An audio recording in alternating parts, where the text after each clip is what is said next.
your high school tennis gurus with the complete guide to coaching team tennis. And this is going to be a pretty quick video. We're going to talk about scheduling a competitive phase practice.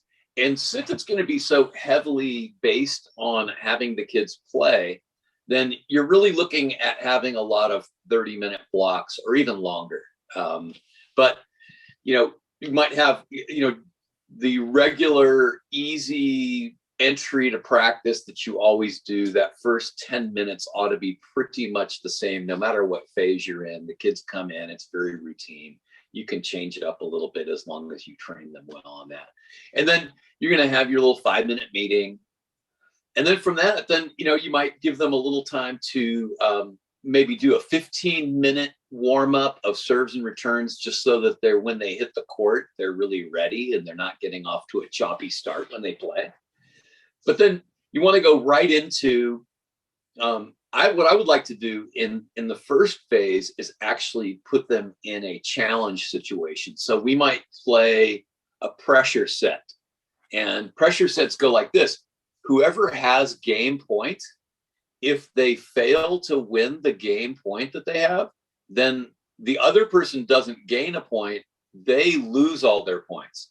So like, let's say, for instance, it was 40-30 and I'm serving to Dave, and then Dave wins that point. Now he didn't get a point. It's not deuce, it's love 30. And so we pick it up from love 30, which then the funny thing is, if he wins that next point, now he's going to have 40 love. Right. And if he doesn't win that point, now we go 0-0.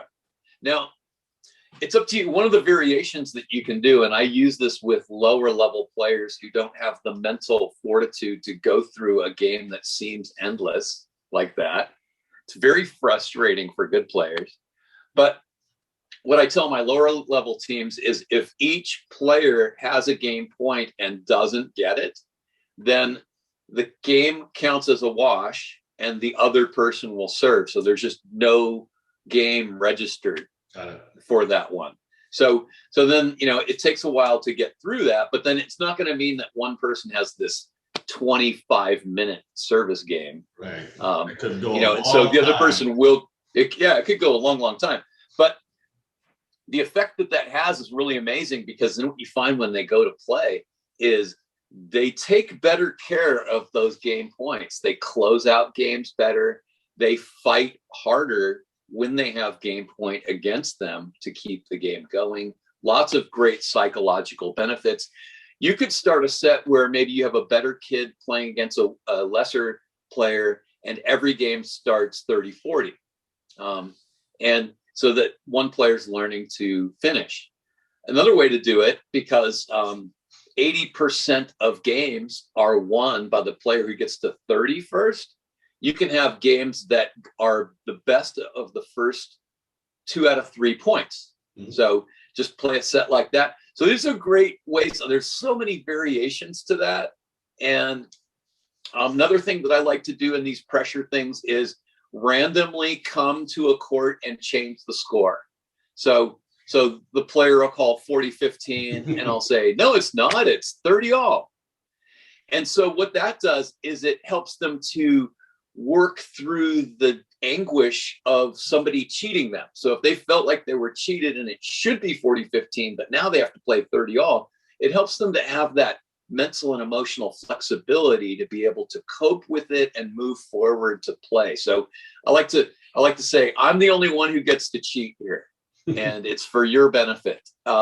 So then after that 30-minute block of playing kind of a special set of some type, where there's some sort of rule change that gives an advantage to something that somebody needs to work on. Let me give a couple more examples, because I think it's a good time to do that all in one place. But let's say you're trying to encourage a player to get to the net. So you can say, all right, if you get to the net and finish the point inside the service boxes, then you get 3 points if you won that point. And then, then what that does is it empowers them to go from break point down to winning the game all of a sudden. So, there's a lot of different ways to do it. And, I had a guy who used to hit slice forehands too much, because, It's an okay shot if you're in a really desperate defensive situation, but not as a rally shot. Mm-hmm. You can want to take advantage of opportunities to hit big forehands. So I just made his slice forehand illegal. Mm-hmm.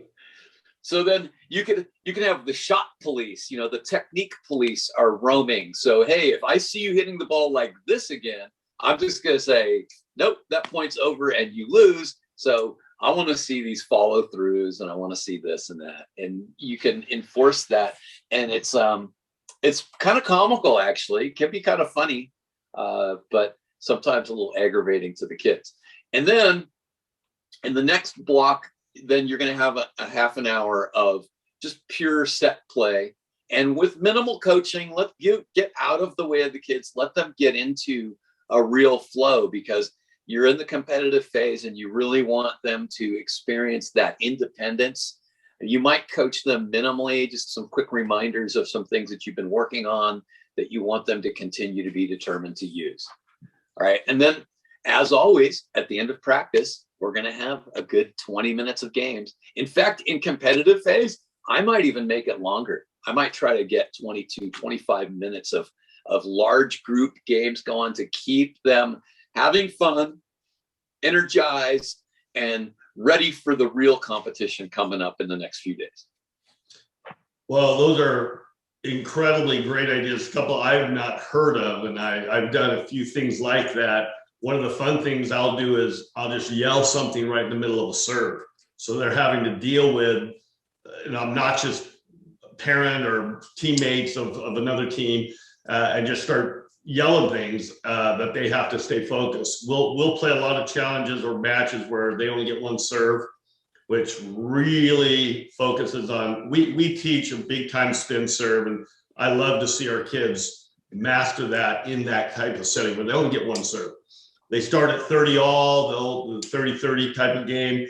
We'll play what I call a fast format. Fast format is regular scoring or no ad scoring, but it's the first 1 to 3 games.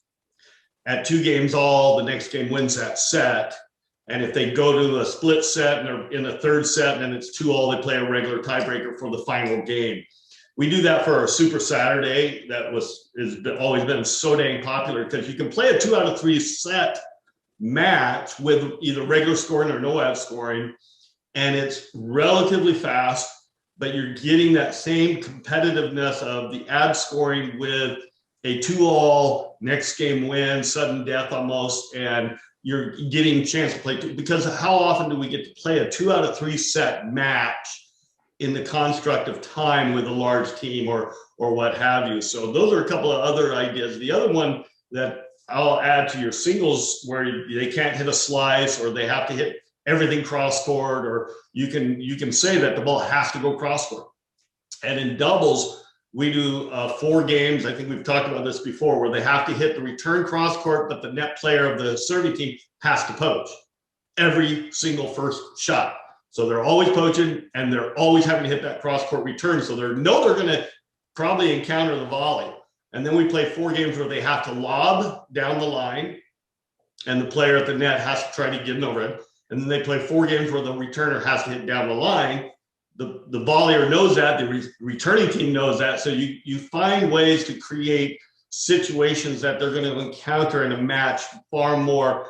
And I would say that's probably why I've always had state champion doubles teams every single year. So I think our players are well trained in that respect, as well as the stroke dynamics. But good points, Bill. On the let's keep going, because you spurred me on. All right. Okay. So depending on what the parking situation is, I like to honk my horn like while the toss is in the air for a second serve. That's a good one. And I have a pet word that is so far undefeated: monkey. Right? When the toss goes up in the air, if you say monkey, I think if somebody can make their serve when the coach says monkey really loud, that's really strong mental skills, because I think overall the successful serving percentage is under 25%, because they almost always laugh, right? Monkey, and a lot of it has to do with tone of voice too. Right. Yet another thing is, we'll play a game where the first player who hits down the line in the point automatically concedes a point, right? So if you were the first one to hit down the line, but you win the point, well, each player. So if it was Love, then it would be 15 all after that point. Right. But if you aren't the first one to concede the down the line shot, and you win the point, now you've gained 2 points, and so that's it. It increases the mindfulness of that. But then the one caveat is, if your down the line shot wins the point, if it ends the point successfully for you, then you don't have to give up the point. So then it causes them to think about, okay, is this down the line shot going to end the point or not? Yeah. Risk reward. Yeah. Well, and I'll add one more thing. It's not really part of the competitive, although it can be, and that is we'll work when we're doing serving as a group usually, and I'll usually working with 1 or 2 players. But if they're in the middle of their toss, I call out slice, or I call out kick, or I call out flat serve, or a hybrid serve, or I'll call out right, center, left in the middle of their toss. So in the middle of their toss, they're learning to adapt to the ball and making the swing appropriate. Obviously, we have to train them to know how to hit a slice, how to hit a kick, how to hit a hybrid, how to hit a flat. Well, and you've already told them that that's coming. You don't just randomly do. No. In the middle of you give them the heads up that I'm going to tell you which target when you're in the middle of your top. When the ball's in the air, once the ball's in the air, they have to, and that really is a huge thing for both competitive and mental tennis, is for them to isolate in their head where those 2 or 3 targets are. And then they're looking at the ball on their toss and swinging and directing that ball within the visual context and not looking at the target, obviously. So a couple ideas there that I think are very good for both, why we've created so many good teams. Very good. Yes. And, again, to reiterate, during the competitive phase, you're doing almost no conditioning, almost no. You might talk about the mental game some, but you're not teaching any new technique, because right now their game is their game, and you want to ride the horse that took you to the party. Yeah. Well, and winning ugly, sometimes even us who are very focused on highly effective technique, which usually translates into highly effective play, but to know that a great game is to have a player, you're at the net as a coach, and you have a player hit to you, you volley it, they have to find the open court any way they can. And so many times the player will be so involved in the technique, they put the ball in the net, hit it wide, hit it long, and all they had to do was bunt the ball into the open court, just push the ball, pickleball the ball into the court. And so a lot of times you've got coaches who are really definitive in technique, has got to also include what you just talked about.